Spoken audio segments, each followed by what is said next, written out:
ഈശോ മിശിഹായിൽ സ്നേഹം നിറഞ്ഞ മാതാപിതാക്കന്മാരെ, സഹോദരി സഹോദരന്മാരെ, 50 നോമ്പിൻ്റെ പുണ്യ നിമിഷങ്ങളിലൂടെ നമ്മൾ കടന്നു പോവുകയാണ്. നമുക്കെല്ലാവർക്കും നമ്മുടെ പ്രാർത്ഥനാ ജീവിതത്തെക്കുറിച്ച് ഒന്ന് ചിന്തിക്കുന്ന നല്ലതായിരിക്കും. ഇന്നത്തെ സുവിശേഷം നമ്മൾ കണ്ടുമുട്ടി ഈശോ പ്രാർത്ഥിക്കുന്ന ഒരു രീതി നമ്മളെ പഠിപ്പിക്കുകയാണ് വിശുദ്ധ ഗ്രന്ഥം. നമ്മുടെ ജീവിതത്തിലെ ചില പ്രത്യേക സാഹചര്യങ്ങളിൽ, ചില സംഘർഷങ്ങളുടെ നമ്മൾ കടന്നു പോകുമ്പോൾ നമ്മൾ ഒരുപാട് വിഷമിക്കും, നമ്മൾ വികാരപരമായിട്ട് പെരുമാറാൻ തുടങ്ങും, നമ്മൾ കോപിക്കും. പക്ഷേ ഈശോയുടെ ഏറ്റവും പ്രതിസന്ധി നിറഞ്ഞ ഒരു സാഹചര്യങ്ങളിലൂടെ കടന്നു പോയപ്പോൾ ഈശോ എന്താ ചെയ്തതെന്നാണ് ലൂക്കാസ് സുവിശേഷകൻ നമ്മെ പഠിപ്പിക്കുന്നത്. നമ്മളെല്ലാവരും മനുഷ്യരാണ്. മനുഷ്യരൊരു പ്രത്യേകത എന്ന് പറഞ്ഞാൽ എന്നും ജീവിതം മുന്നോട്ട് കൊണ്ടുപോകാൻ ആഗ്രഹിക്കുന്നവരാണ്. 80 വയസ്സുള്ള ഒരു അമ്മൂമ്മയോട് അപ്പൂപ്പനോട് നമ്മൾ ചോദിക്കുകയാണെങ്കിൽ എന്താ ആഗ്രഹമുള്ളതെന്ന് ചോദിച്ചാൽ അവർ പറയും, എൻ്റെ കൊച്ചുമക്കളുടെ കല്യാണം കഴിഞ്ഞിട്ട് മരിച്ചാൽ മതി. അവർ കല്യാണം കഴിഞ്ഞ് വീണ്ടും നമ്മളോട് ചോദിക്കുകയാണ്, നിങ്ങൾക്ക് എന്താ ആഗ്രഹമുള്ളതെന്ന് ചോദിച്ചാൽ അവർ പറയും, അവരുടെ കുഞ്ഞുമക്കളെയൊക്കെ കണ്ടിട്ട് മരിച്ചാൽ മതി. മനുഷ്യൻ്റെ ആഗ്രഹം എന്ന് പറഞ്ഞാൽ എപ്പോഴും ജീവിക്കണം.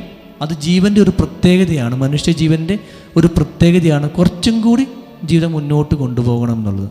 നമുക്കറിയാം, ഈശോ ഒരേ സമയം ദൈവവും മനുഷ്യനുമായിരുന്നു. ഈശോ മരിക്കുമെന്ന് പറഞ്ഞപ്പോൾ ഈശോ ദൈവത്തോട് പ്രാർത്ഥിച്ചു, കഴിയുമെങ്കിൽ ഈ പാനപാത്രം എടുത്തു മാറ്റണമെന്ന്. വിശുദ്ധ ഗ്രന്ഥം നമ്മളോട് പറയാം ഈശോ എന്താ ചെയ്തത്. ഈശോ അവരോട് പറഞ്ഞു, ഒരു കല്ലേറു ദൂരം മാറി നിന്ന് പ്രാർത്ഥിച്ചു. ഈശോ എങ്ങനെ ചെയ്ത്? ഈശോ തൻ്റെ പ്രശ്നങ്ങളും പ്രതിസന്ധികളും എന്ത് ചെയ്തു? ഒരു കല്ലേറു ദൂരം മാറി നിന്ന് പ്രാർത്ഥിച്ചു. ഒരു കല്ലേറു ദൂരം എന്ന് പറഞ്ഞാൽ എന്താണ്? ഞാൻ ഇവിടുന്ന് ഒരു കല്ലെടുത്ത് എറിയുകയാണ്, കൂടി വന്ന ഹോളിൻ്റെ അപ്പുറം വരെ പോകുമായിരിക്കും. അതെന്ന് പറയുന്നത് ഞാനെന്ന് പറയുന്ന മനുഷ്യൻ്റെ ശക്തി അവസാനിക്കുന്നിടത്ത് ആ കല്ല് വന്ന് വീഴും. ഞാനെന്ന് പറയുന്ന മനുഷ്യൻ്റെ ശക്തി അവസാനിക്കുന്നിടത്ത് ആ കല്ല് വീഴും. അവിടെ മുതൽ ദൈവത്തിൻ്റെ ശക്തി ആരംഭിക്കാൻ തുടങ്ങും. ഹല്ലേലൂയ. ഒരു കല്ലേറു ദൂരം എന്ന് പറയുകയാണെങ്കിൽ ഞാനെന്ന് പറയുന്ന മനുഷ്യൻ്റെ ശക്തി അവസാനിക്കുന്നിടത്ത് ദൈവത്തിൻ്റെ ശക്തി ആരംഭിക്കാൻ തുടങ്ങും. നമ്മുടെ ജീവിതത്തിലെ പ്രശ്നങ്ങളും പ്രതിസന്ധികളും നമ്മൾ എന്ത് ചെയ്യണമെന്നാണ് ഈശോ നമ്മളോട് പറയുന്നത്. നിങ്ങളൊരു കല്ലേറു ദൂരം ആ പ്രശ്നങ്ങളും പ്രതിസന്ധികളിൽ നിന്ന് മാറി നിങ്ങൾ പ്രാർത്ഥിക്കാൻ വേണ്ടി തുടങ്ങണം. നിങ്ങൾ മുട്ടുമേ നിന്ന് പ്രാർത്ഥിക്കാൻ വേണ്ടി ഈശോ പറയാണ്. ഈശോ ത്യാഗം സഹിച്ച് പ്രാർത്ഥിച്ചു. നമ്മുടെ ജീവിതത്തിലെ പ്രശ്നങ്ങളും പ്രതിസന്ധികളും വരുമ്പോൾ നമ്മൾ വികാരപരമായി പെരുമാറാതെ നമ്മൾ ഒരു കല്ലേറു ദൂരം മാറി നിന്ന് ദൈവത്തെ കൂട്ടുപിടിച്ച് ദൈവത്തിൻ്റെ ശക്തി പ്രകടിപ്പിക്കുവാൻ വേണ്ടി നമ്മൾ ത്യാഗങ്ങൾ സഹിച്ച് പ്രാർത്ഥിക്കണം. ഉപവാസ പ്രാർത്ഥനയുടെ ഈ 10 ദിവസങ്ങളിൽ നമ്മൾ കടന്നു പോകുമ്പോൾ നമ്മൾ ഉപവാസത്തോടുകൂടി ത്യാഗങ്ങൾ എടുത്ത് പ്രാർത്ഥിക്കുമ്പോൾ നമ്മുടെ ആ ശക്തി അവസാനിക്കുന്നിടത്ത് ദൈവത്തിൻ്റെ ശക്തി ആരംഭിക്കാൻ തുടങ്ങും. Hallelujah, hallelujah. നമ്മുടെ ശക്തി അവസാനിക്കുന്നിടത്ത് ദൈവത്തിൻ്റെ ശക്തി ആരംഭിക്കാൻ തുടങ്ങുന്നു.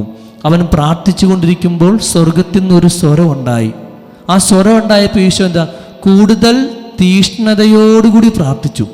അപ്പോൾ പ്രാർത്ഥന അവസാനിച്ചു എന്നല്ല സുവിശേഷം പറഞ്ഞു വയ്ക്കുക. ഈശോ എന്ത് ചെയ്തു? സ്വർഗത്തിൽ നിന്നൊരു വെളിപാട് കിട്ടിയപ്പോഴും ഈശോ എന്ത് ചെയ്തു? കൂടുതൽ തീഷ്ണതയോടുകൂടി പ്രാർത്ഥിച്ചു. നമ്മൾ ജീവിക്കുന്ന ഈ കാലഘട്ടം എന്ന് പറയുക പ്രാർത്ഥനയ്ക്കെതിരായിട്ടുള്ളൊരു കാലഘട്ടമാണ്. ഒരു മനുഷ്യൻ നിങ്ങളോട് പറയാം, പ്രശ്നങ്ങളും പ്രതിസന്ധികളും വരുമ്പോൾ നിങ്ങളോട് എന്ത് പറയും? പ്രാർത്ഥിക്കണമെന്നൊന്നും ആരും പറയില്ല. നിങ്ങൾക്കതെങ്ങനെ സോൾവ് ചെയ്യാം, ഇങ്ങനെ സോൾവ് ചെയ്യാം, അല്ലെങ്കിൽ നീ ആ പരിപാടി വിട്ടേക്ക്. വിശുദ്ധ ഈശോ നമ്മളോട് പറഞ്ഞു വയ്ക്കുകയാണ്, നിങ്ങളുടെ ജീവിതത്തിലും പ്രശ്നങ്ങളും പ്രതിസന്ധികളും വരുമ്പോൾ നിങ്ങൾ തീഷ്ണതയോടുകൂടി ത്യാഗം സഹിച്ച് പ്രാർത്ഥിക്കുമ്പോൾ നിങ്ങളുടെ ശക്തി അവസാനിക്കുന്നിടത്ത് ദൈവത്തിൻ്റെ ശക്തി വെളിപ്പെടാൻ വേണ്ടി തുടങ്ങും. നിങ്ങളുടെ ശക്തി അവസാനിക്കുന്നിടത്ത് ദൈവത്തിൻ്റെ ശക്തി വെളിപ്പെടാൻ തുടങ്ങും. വീണ്ടും ഈശോ എന്ത് ചെയ്തു? അവൻ തീഷ്ണതയോടുകൂടി രക്തം വിയർക്കുന്ന രീതിയിൽ പ്രാർത്ഥിച്ചു. ഈശോ നമ്മളോട് പറഞ്ഞു വയ്ക്കുകയാണ്, നിങ്ങളുടെ ജീവിതത്തിൽ നിങ്ങളെല്ലാം ഉള്ള മനുഷ്യൻ, സമ്പത്തുണ്ടാവാം, നല്ല കുടുംബം ഉണ്ടാവാം, പക്ഷേ നിങ്ങൾ ഏറ്റവും അതിലെല്ലാം ഉപരിയായിട്ട് നിങ്ങൾ പ്രാർത്ഥിക്കുന്ന ഒരു മനുഷ്യനാകണം. നിങ്ങൾ പ്രാർത്ഥിക്കുന്ന ഒരു മനുഷ്യനാകണം. നിങ്ങളുടെ ജീവിതത്തിലെ പ്രശ്നങ്ങളും പ്രതിസന്ധികളും ഒരു കല്ലേറു ദൂരം നിന്ന് പ്രാർത്ഥിക്കുമ്പോൾ ദൈവം അതിൽ ഇടപെടാൻ വേണ്ടി തുടങ്ങും. നമ്മൾ പഴയ നിയമത്തിൽ കണ്ടുമുട്ടുന്നുണ്ട്. ഉൽപ്പത്തിയുടെ പുസ്തകം 21-ാം അധ്യായത്തിൽ ഹാഗാർ എന്ന് പറയുന്ന സ്ത്രീ അവളെ അബ്രാഹാം ഇറക്കി വിട്ടു. അവൾ കുഞ്ഞുമായിട്ട് മരുഭൂമിയിൽ ചെല്ലുകയാണ്. ഒരു ഉറ്റ് വെള്ളത്തിന് വേണ്ടി അവൾ അങ്ങോട്ടും ഇങ്ങോട്ടും നോക്കി, പക്ഷെ ഒന്നും കിട്ടിയില്ല. അവൾ യാത്ര തുടർന്നു. ഈ കുട്ടി മരിക്കാറായെന്ന് കണ്ടപ്പോൾ അവൾ എന്ത് ചെയ്തു? ഈ കുട്ടിയെ ഒരു അമ്പേറ് ദൂരം നിർത്തിയിട്ട് എന്ത് ചെയ്തു? ഇവൾ മാറി നിന്ന് കണ്ണീരോടുകൂടി പ്രാർത്ഥിക്കാൻ തുടങ്ങി. ഉൽപ്പത്തിയുടെ പുസ്തകം 21-ാം അധ്യായം 16-ാമത്തെ തിരുവചനം ഇങ്ങനെ പറഞ്ഞു വയ്ക്കുന്നു: ഹാഗാർ എന്ന് പറയുന്ന സ്ത്രീ തൻ്റെ കുട്ടി മരിക്കാറായെന്ന് മനസ്സിലാക്കിയപ്പോൾ ഒരു അമ്പേറ് ദൂരം ആ കുട്ടിയെ കിടത്തിയിട്ട് അവൾ മാറി നിന്ന് പ്രാർത്ഥിച്ചു. ഈ അമ്പേറ് ദൂരം എന്ന് പറയും, അവൾ ഒരു 50 തൊടുത്താൽ എത്ര ദൂരം പോകും? അത്രയും ദൂരത്ത് ആ കുട്ടിയെ നിർത്തിയിട്ട് അവൾ മാറി നിന്നു. അവൾ മാറി നിന്ന് കഴിഞ്ഞപ്പോൾ എന്ത് ചെയ്തു? ദൈവം ആ അമ്പേറ് ദൂരത്തിൽ അവളുടെ ശക്തി അവസാനിച്ചെടുത്ത്, മനുഷ്യൻ്റെ പ്രയത്നം അവസാനിക്കുന്നിടത്ത് ദൈവത്തിൻ്റെ ശക്തിയും ദൈവത്തിൻ്റെ പ്രയത്നവും ദൈവത്തിൻ്റെ പ്രവർത്തനവും ആരംഭിക്കാൻ തുടങ്ങും. ഹല്ലേലൂയ. വീണ്ടും നമ്മൾ കണ്ടുമുട്ടുകയാണ്.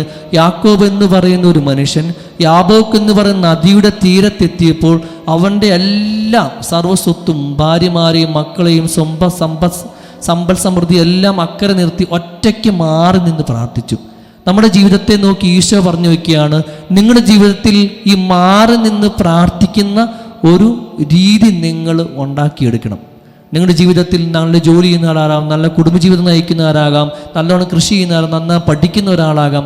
എന്ത് തന്നെയായാലും നിങ്ങളുടെ ജീവിതത്തിൽ ഒരു അമ്പേറ് ദൂരമോ ഒരു കല്ലേറ് ദൂരമോ മാറി നിൽക്കുന്ന നിങ്ങളുടെ പ്രതിസന്ധികളിൽ നിന്നും പ്രശ്നങ്ങളിൽ നിന്നും നിങ്ങളുടെ കുടുംബത്തിൽ നിന്നും നിങ്ങളുടെ വ്യക്തി ജീവിതത്തിൽ നിന്നൊക്കെ മാറി നിന്ന് ദൈവത്തോട് പ്രാർത്ഥിക്കുന്ന ഒരു അവസരം നിങ്ങളുടെ ജീവിതത്തിൽ ഉണ്ടാകണം. ഹല്ലേലൂയ. നിങ്ങൾ അങ്ങനെ മാറി നിന്ന് പ്രാർത്ഥിക്കുമ്പോൾ ദൈവം നിങ്ങളുടെ ജീവിതത്തിലും നിങ്ങളുടെ പ്രശ്നങ്ങളും പ്രതിസന്ധികളിലും ഒക്കെ നിങ്ങൾ ഇടപെടാൻ വേണ്ടി തുടങ്ങും. നമ്മൾ സർവാധിപനം എന്ന പ്രാർത്ഥനയിൽ ചൊല്ലുന്നൊരു പ്രാർത്ഥനയുണ്ട്.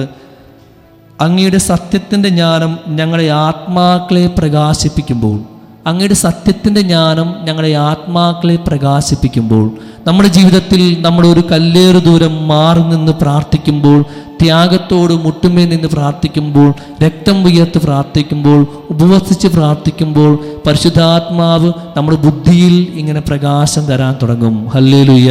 നിങ്ങളുടെ ജീവിതത്തിൽ നിങ്ങളുടെ ഇതുവരെയുള്ള പരിശ്രമങ്ങൾ അവസാനിക്കുമ്പോൾ ദൈവം ആ നിയോഗത്തിന്മേൽ, ആ കാര്യത്തിന്മേൽ അത്ഭുതങ്ങളും അടയാളങ്ങളും ചെയ്യാൻ തുടങ്ങും. നമുക്കൊരു നിമിഷം കണ്ണുകളടച്ച് നമ്മൾ ഈ നിയോഗ പ്രാർത്ഥനയിൽ പങ്കെടുക്കുമ്പോൾ നമ്മൾ സമർപ്പിക്കുന്ന 3 നിയോഗങ്ങളുണ്ടാകാം. ആ നിയോഗങ്ങളെല്ലാം നമുക്ക് ക്രമത്തോടുകൂടി ഈ അൾത്താരയിൽ നമുക്ക് സമർപ്പിച്ച് പ്രാർത്ഥിക്കാം. ഈ നിയോഗത്തിന് വേണ്ടി നമ്മൾ ഒരുപാട് പരിശ്രമിച്ചിട്ടുണ്ട്. നമ്മുടെ മനുഷ്യനെന്ന നിലയിൽ നമുക്ക് പറ്റാവുന്ന രീതിയിൽ നമ്മൾ പരിശ്രമിച്ചു. ചിലപ്പോൾ അതിനുവേണ്ടി നമ്മൾ പണം ചെലവഴിക്കിയിട്ടുണ്ടാവാം.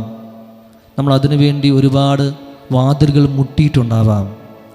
വിശുദ്ധ ഗ്രന്ഥം ഇങ്ങനത്തെ ഒരു അനുഭവം പറഞ്ഞു വയ്ക്കുന്നുണ്ട്. ഒരു രക്തസ്രാവക്കാരി സ്ത്രീ, അവൾക്കുണ്ടായിരുന്ന പൈസ മുഴുവൻ ആ രോഗം മാറാൻ വേണ്ടി പരിശ്രമിച്ചു. ഒരുപാട് പേരുടെ അടുത്തേക്ക് പോയി. നമ്മുടെ ജീവിതത്തിലും നമ്മൾ ഇങ്ങനത്തെ ഒരു പ്രശ്നങ്ങളുടെയും പ്രതിസന്ധികളുടെയും കടന്നു പോയിട്ടുണ്ടാവാം.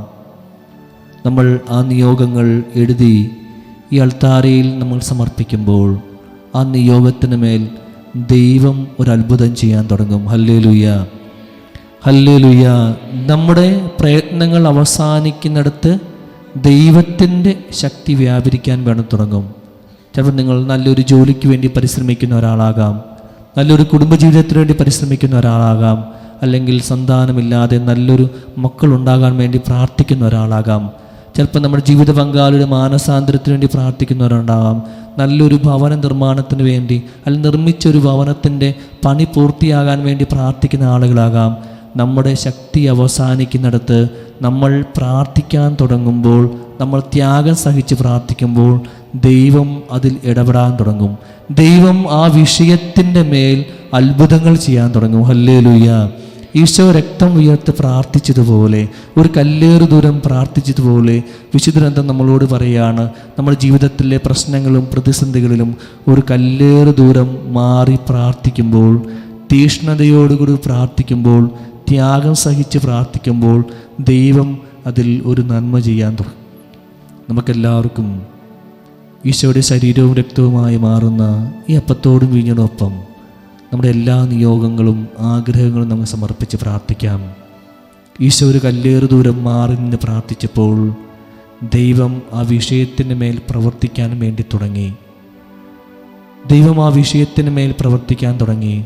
അതുപോലെ നമ്മൾ പ്രാർത്ഥിക്കുന്ന നമ്മുടെ ആ നിയോഗത്തിന് മേൽ, ജോലിക്ക് വേണ്ടിയുള്ളതാകാം, കുടുംബത്തിന് വേണ്ടിയിട്ടുള്ളതാകാം, രോഗസൗഖ്യത്തിന് വേണ്ടിയിട്ടുള്ളതാകാം, ആ നിയോഗത്തിന് മേൽ ദൈവം പതുക്കെ പതുക്കെ പ്രവർത്തിക്കാൻ വേണ്ടി തുടങ്ങും. നമ്മുടെ ബുദ്ധിയിൽ ആത്മാവിൻ്റെ പ്രകാശം ദൈവം ചൊരിയാൻ തുടങ്ങും. ഈശോ നമ്മൾ ഓരോരുത്തരും അനുഗ്രഹിക്കട്ടെ. പിതാവിൻ്റെയും പുത്രൻ്റെയും പരിശുദ്ധാത്മാവിൻ്റെയും നാമത്തിൽ ആമേൻ.